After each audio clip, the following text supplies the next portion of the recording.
परमपूज्य दंडेवाला बाबा तपोभूमीत गुरुपौर्णिमेनिमित्त भव्य भंडारा महाप्रसाद वाटप। याबाबत अधिक वृत्त असे की देवपूर परिसरातील परमपूज्य सद्गुरू दंडेवाला बाबा यांच्या तपोभूमीत आज दिनांक 21 जुलै 2024 रोजी गुरुपौर्णिमेचे निमित्ताने दरवर्षी सालाबादाप्रमाणे या ठिकाणी सद्गुरू दंडेवाला बाबा यांच्या दर्शनासाठी या ठिकाणी मोठ्या प्रमाणात भाविक भक्त येत असतात।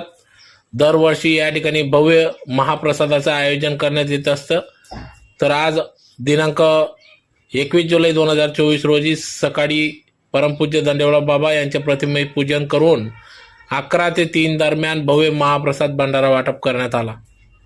तदनंतर महाप्रसाद वाटप करण्यात आला। या कार्यक्रमाप्रसंगी या ठिकाणी माजी नगरसेवक तथा परमपूज्य दंडेवाला बाबा